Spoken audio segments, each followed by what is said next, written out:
also for all my family and friends that have been supporting me all this while. And just to do it with a great team of sailors, young sailors coming up, I think I really cherish that a lot. Yeah. A veteran at 28, Loh extends his remarkable record at the SEA Games, winning a medal in every edition he has competed in, and now adding another gold in his 5th regional games. In the ILCA 6 Women's Series, 21-year-old Jania Ang secured her gold with a day to spare, shrugging off the challenge of Malaysian Olympian Shazrin Latif. For me, I think it's a great boost of confidence. I haven't had this much success against the regional rivals in a while, and so it puts me in a good spot going to next year's Asian Games, but definitely there's always more work to be done. In the optimist categories, Ethan Chia, just 14, topped his fleet with a gold medal. His teammate Anya Zahidi, even younger at just 12, held her nerves and took silver. Anya's elder sister, Nia, took bronze in the girls' ILCA 4, and Austin Yeo rounded up Singapore's medal haul with a silver in the boys' ILCA 4 event. 6 medals in the bag for Singapore's sailing team, with more expected to follow, including from Olympic bronze medalist Max Mader, who began his kite-falling preliminaries today in Chonburi on his SEA Games debut. He remains favourite to win a gold and finished with a perfect score on day 1, way clear of the regional competition. Nika Qatar, CNA, Pattaya. Singapore's martial arts exponents have dazzled in Bangkok, with the Silat team picking up 2 medals, including a silver in the men's artistic team event. Over in Wushu, CNA's Alif Amshar finds out why there's an interesting twist. After a medal drought in the men's artistic team event at the last 2 games, Singapore is back on the podium with a silver. The trio of Muhammad Hafiz, Muhammad Nazrul and Muhammadin Al Mustafa wowed the judges with their precision and poise, scoring 9.935 but fell short to Indonesia's 9.965. It has always been our dream to compete with the best in the world because they are the current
Okay, hello and good evening to whoever is watching. If you can hear my audio, just leave a note in the chat.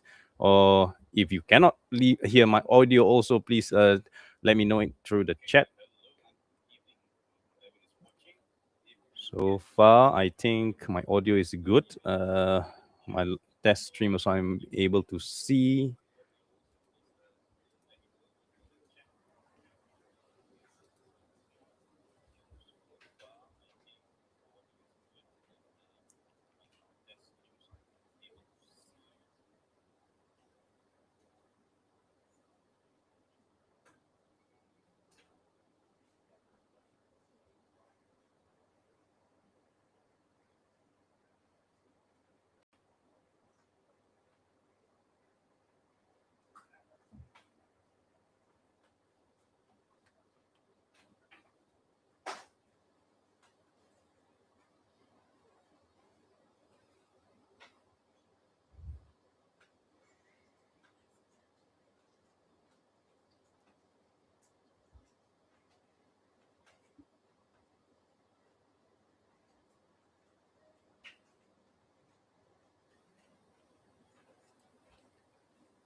my live stream is running concurrently, both on Facebook and on YouTube for tonight. I see there's feedback that on YouTube there's no issues, so I hope on Facebook as well there's no issues.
With the uncertainties of the financial world, where does our economy truly stand?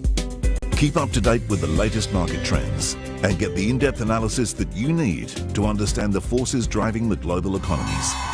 Kickstart your day with an informed view of the business world. Asia Business on Asia First, weekdays on CNA.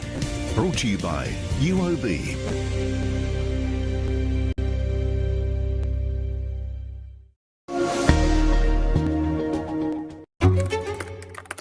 Have you ever found yourself struggling to pull a crisp blade from its sheath?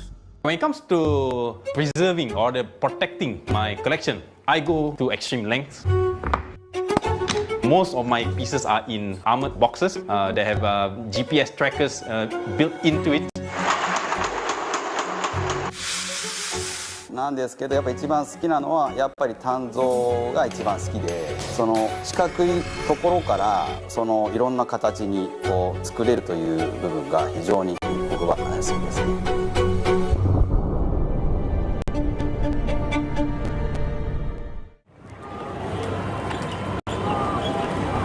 I can hear that. Oh no. My name is Khairi Johari, better known as Pak Jofe. I'm an IT consultant by day, and by night I'm a collector of the crisp. I am going to share with you my latest crisp acquisition in 2021. Have you ever found yourself struggling to pull a crisp blade from its sheath? Which one you want to open first? The big one or the small one? Big. Oh man, everybody wants a big one. Okay lah. Okay.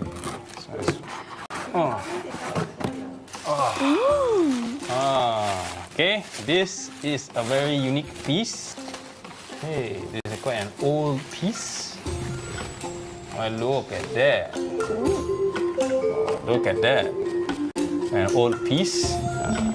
I just received two items, one from France and one from United States of America, which I won at the last minute in an auction. Oh, beautiful blade. This is definitely a Balinese or Lombok style of blade. Judging from the bangunan here, the features, fittings, and how the weight of the blade, how it feels. It's quite a steal buy, quite a bargain. All in all, I think this was for less than 300 Singapore dollars for something that is old. Okay, right. Oh, it's revealing itself. Oh, right, look at that. Oh, another small three-lobe blade. It's definitely within the range of 100 years old. Late 1800s to early 1900s, yeah. The moment you can feel that, it feels like a bit lumpy. There are like grooves in it. That's how I know that this piece is at least 100 years old after it has been shaped. Yeah, that is one little secret that collectors observe.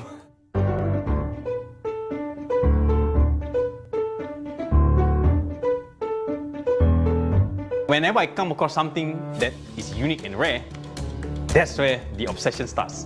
You start to like say example, you see the listing. When is this listing due? Like say maybe 2 weeks or 3 weeks and time. You already marked it, and throughout that 3 weeks you will not be able to sleep properly because you keep on thinking about it. Oh, this one I must get it lah. Okay. As of today, my entire collection is around 750 to almost 800, I believe. The best pieces are, of course, with me, and the rest are outside in my other storage areas. So only those that I feel really attuned with, or especially those pieces that are custom commissioned for me personally, then they are actually all here in my private home, library and gallery.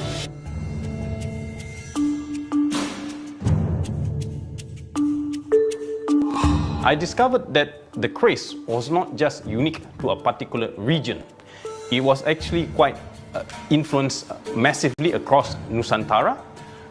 This includes Sumatra, Java, Sulawesi, the Malay Peninsula, and of course the Malay Peninsula includes Kedah, Kelantan, Terengganu, Pahang, Perlis, and all these regions.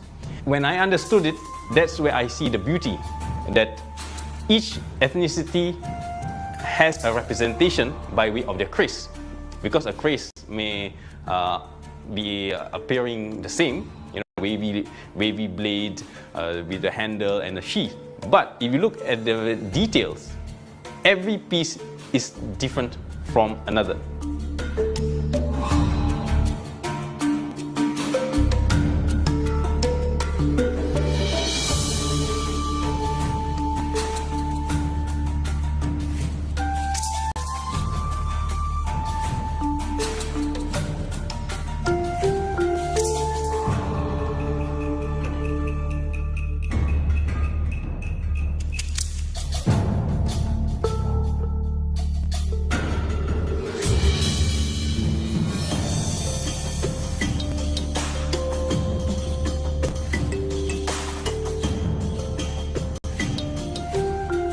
These type of crazes are actually reserved for the nobility class. If you look closely, these are all ancient symbols. For example, the tree of life, the talismanic protection symbols of the past. It has a very unique feature whereby the blade can actually ring when it's unsheathed.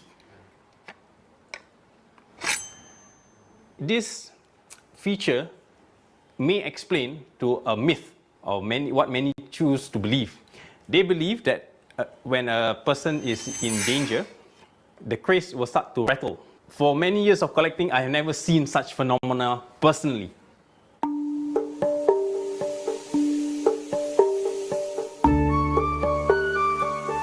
People always assume a weapon is made by one person. When it comes to the craze, usually it's more than one person involved.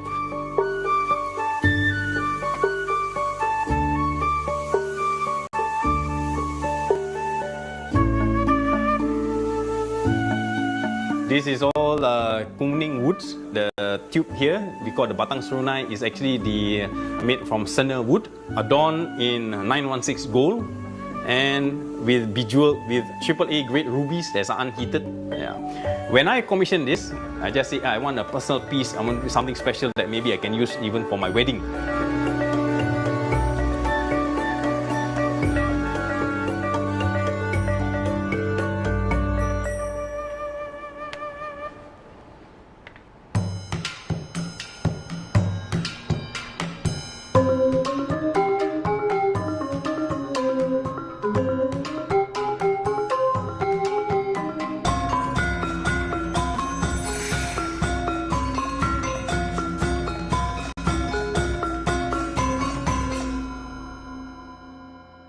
This week on Singapore Hour, meet the bartending champs whose award-winning moves are matched only by their killer cocktails. Side door is home away from home. Guests always mention they feel something familiar. And why going to hell could be the highlight of your weekend. It's gory, dramatic, and surprisingly educational. All this and more on Singapore Hour, Friday on CNA.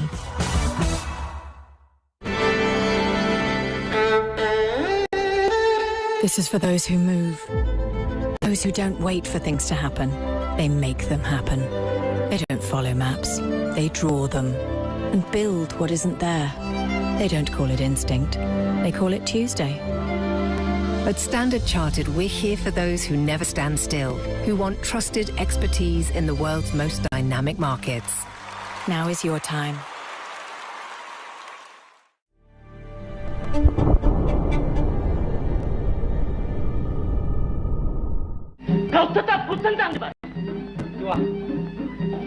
I grew up watching P. Ramlee movies, and in those movies, most of the time, those are period films, whereby you see the traditional Malay man in their traditional gear, fighting against injustice with the kris.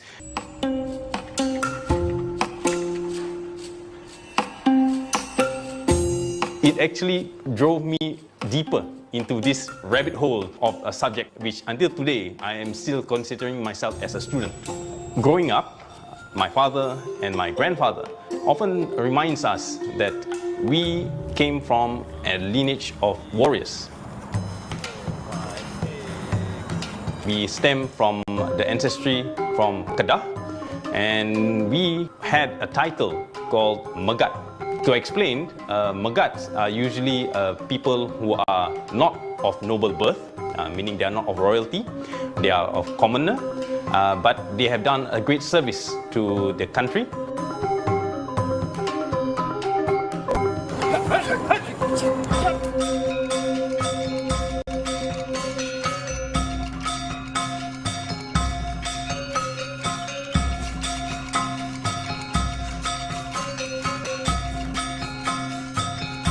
That created an innate desire for me to really trace back all these relics, and that became another obsession, whereby I started to going on the hunt for not just the kris, but whatever relics related to the Malay culture.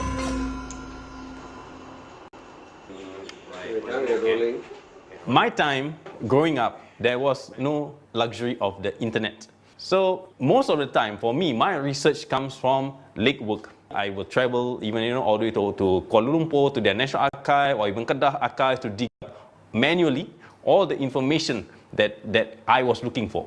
Hey, if we are meeting for the first time, my name is Khairi Johari, better known as Pak Jofe, the kris collector from Singapore, your personal guide to the exciting world of the kris and its collecting culture. I first started off with about 30 followers. 10 were Singaporean, 20 were from overseas. And within a few years, that following grew. I believe I started that page sometime back in 2015. By 2017, I almost had almost 1,000 followers. I try my best to produce, or rather to upload, at least one video a week. Selit. Kris selit ni untuk dia pakaian harian. Kita pakai bila berbusana, ya. Hormat dia, bukan daripada atas. Ini sama juga, sama juga. Jadi Haji tu keluarkan. Dia macam mana? Yang paling gerun ni sebagai kris hukum. Kris hukum, biasanya hukum mati lah. Biasa kalau alam Melayu kita tak hukum pancung. Kita hukum disalang. Lepas tu namanya kris penyalang. Okey, jadi dari sini ada maklumat apa-apa senjata yang dalam koleksi saya. Cara je mudah. Satu cara imbas QR code-nya, meaning scan pakai kamera, ataupun kalau phone-nya ada NFC enable, mudah saja. Tap saja, bawa ke depan, tap, dia akan berbunyi macam gini. Tekan sini, dia akan bawa ke. The most important thing for me is to document the item details, its provenance, how I got it, where I got it, how much I got it for. All this may seem insignificant to most, but in the long run, all these information that you have recorded down are actually the contributing factors that drives up the value of the item that you acquire. It's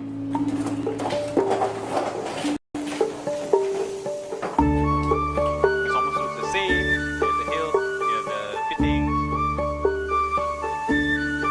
That project actually took me about 5 years before I finally established the schematic design.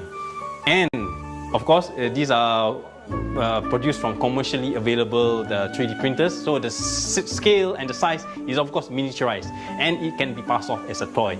I built it in such a way that it mirrors the same as with the Chris. This, like I said, is a learning tool for the students. When I show them that this is the Chris is not one singular part, but they are comprises of many parts. It's easier for them to learn, to explore, and they can even have fun fixing it back together.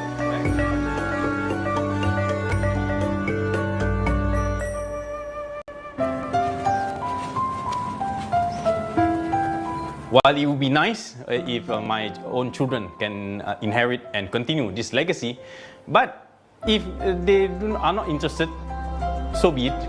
But I would appreciate if there would be somebody else who would inherit this legacy. It may not necessarily be from my immediate family members, but if somebody who is willing to continue the educational aspect and the maintenance of a lot of this historical heritage, then I think that's a fair trade-off.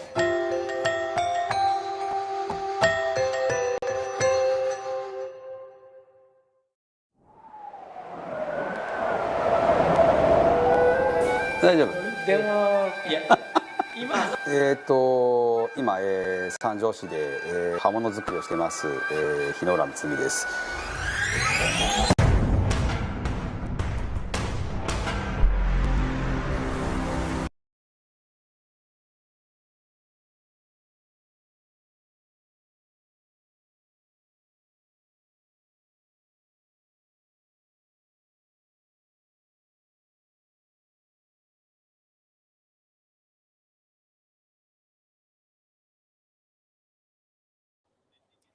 Okay, I think that was the end of the special. I would say it's quite beautifully edited. I'm sure there's more parts that has been recorded, but have been trimmed out, maybe out of due to time. And I would say that really sums up my entire collecting journey. Yeah. And let me see. We have a question by Nora. Okay, how do I get this?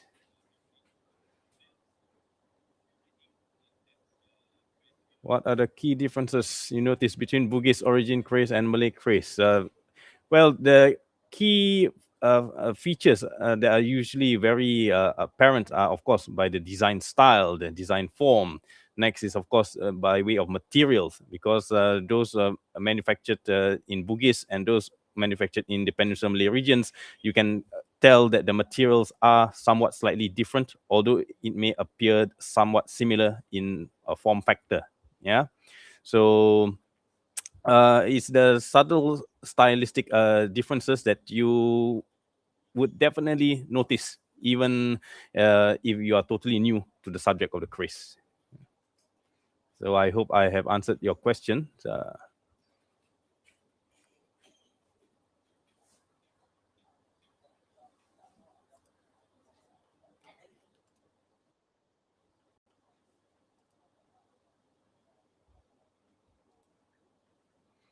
Okay, let's see.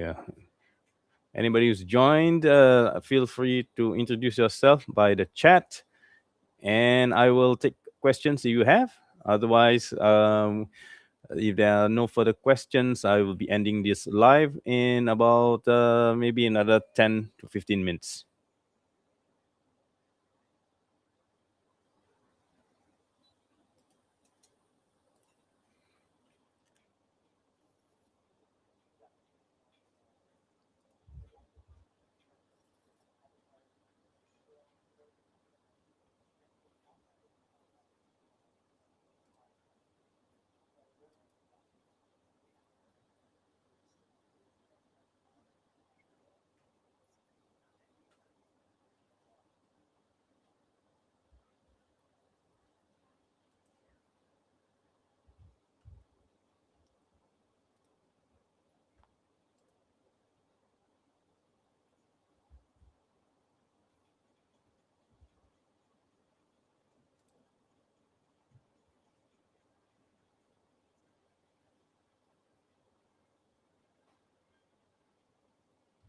Okay, another question from Nora. From cultural perspective, historical specific ritual tradition performed for Chris or most speakers simply about care and respect. The Chris fundamentally it originates as a weapon, as a practical weapon. Yeah, it is a weapon, and over time, a weapon gets revered, and again through subsequent inheritance through the generations, it somewhat reaches a talismanic level of respect. And so I would say that is how um, the so-called traditional myth, or even become a part of the cultural attributes or cultural practices of any specific ethnicity comes about. Yeah, because I always emphasize that the craze does not originate from one specific region. It is a shared heritage, and as you should be able to understand that this region there are many ethnic cultural groups, and within each of these diaspora of ethnicities, individually, each segment of these ethnic groups will have their own cultural beliefs, cultural norms, traditions, adats, and so on. So we cannot blanket cast that the Chris are all the same and the Chris are respected or even revered all in the same manner. Yeah.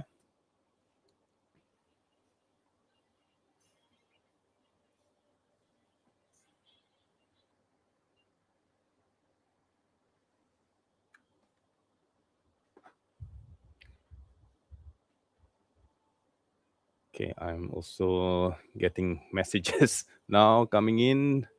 Apparently, a lot of those close friends of mine just got aware of this video.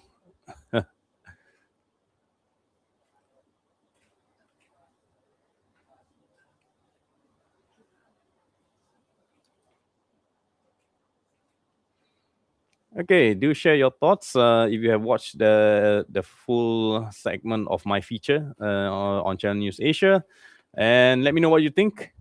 And honestly, there are many more parts that was recorded, but I believe for conciseness, the segments that I think are more memorable has been edited out. Yeah. So what happened was during the when I was proposed this recording opportunity, I decided to make use of it to bring in a few of those key figures who has been very instrumental in helping me achieving my collecting goals and expanding my knowledge. You can see in the video earlier, if you recall, there's Mr. Jamuddin Malik, Mr. Kasmani, yeah, and Mr. Norazib. Yep. These are the few early supporters of my page. Another question from Nora. No, don't worry, it's okay. You're not being kepo. Feel free to send in your questions if you still have.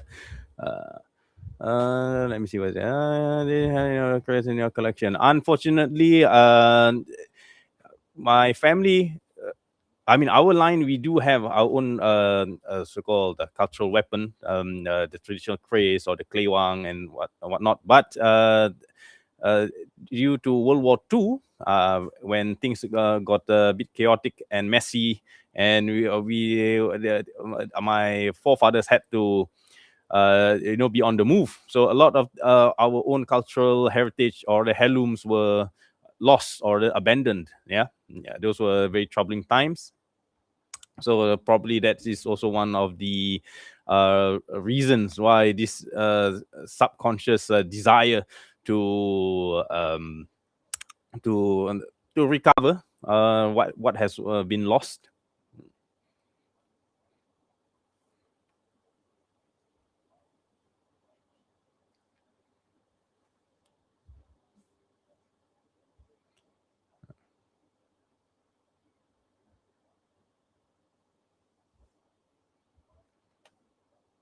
So if you have any more questions or doubts or any queries, no matter how odd the question might be, please feel free to send me your questions. I should be able to clarify.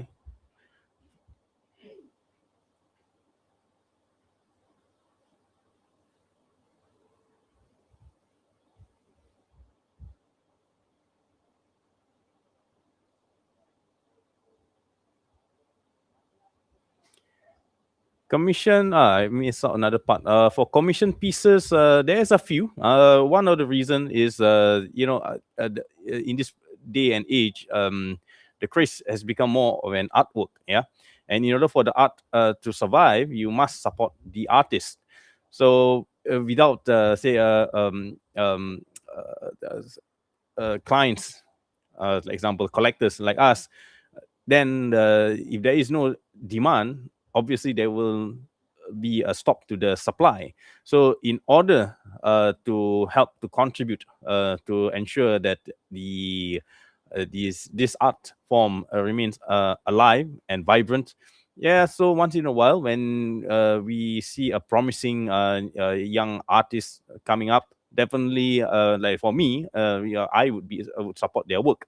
Yeah, but again, one collector can only do so much. How many commission pieces can you do in a lifetime? Yeah, so it is an effort that we hope that others would take up on. Yeah, because I always believe in this. What is new today, in 10, 20, 30, 50 years time, it will become a vintage and eventually it will become an antique, because without the present piece, there will not be a future antique piece. Yeah. So, and in today's context, you are going to get a piece commissioned. Obviously, we will look at all the fine details, how in the sense that for collectors, we look at it as a form of art. Yeah. Yeah, because collecting also, there's a few levels. Some collect for art, like myself. I collect for the beauty and artistic expression or depicted onto that piece of new commissioned craze. Some, they might go onto the esoteric category, more the magical or supernatural or mystical belief. Yeah, there's no right or wrong way of collecting. Yeah, it depends on what is your priority.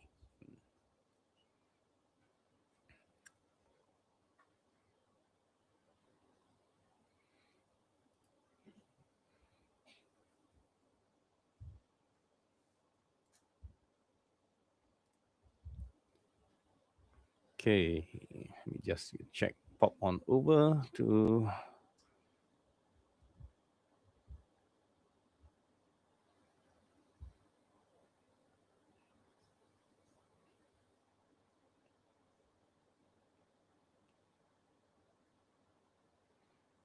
Okay, in this video, I would like to thank Mr. Kasmani, Mr. Jamuddin Malik, and Mr. Norazib. Yeah, they were very supportive, and I think they were quite excited to be involved in the production of this production of this docu series. Yeah, but unfortunately, I am somewhat a bit disappointed that their full the interview segments were not really showcased in tonight's episode. I hope maybe they will provide some kind of BTS kind of scenes. We can only hope, but this at least they made it into the video. Although I wasn't expecting to be the only one to be doing all the explaining, and I mean how it was edited and depicted. But anyway, also thank you to the production team. Yeah, I think they have been rather supportive of my suggestions or even ideas on how and what to record. But of course, I think subsequently, I think about a month or two later, they needed to do some reshoots. But unfortunately, my schedule were not did not permit me. Yeah, so well, but at least I think overall how the video or the documentary was edited and crafted with all the audio, music, and the background ambience. Yeah, I think it's sort of, I would say, compiles all my lifetime of for the past 30 years of what I've been doing. I think that quite summarize the life story of the Chris Collector.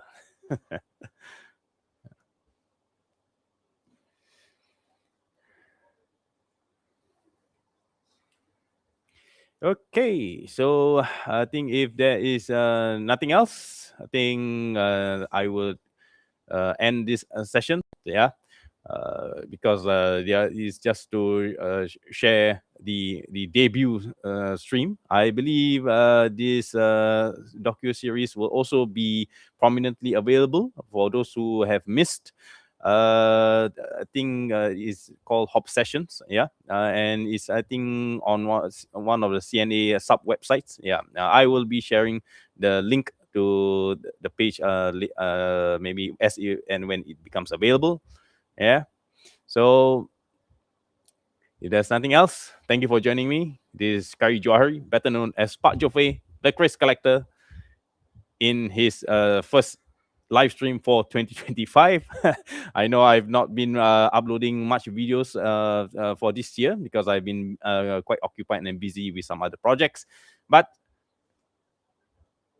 you'll get an update soon enough for something exciting that's coming up. Okay, good night and thank you.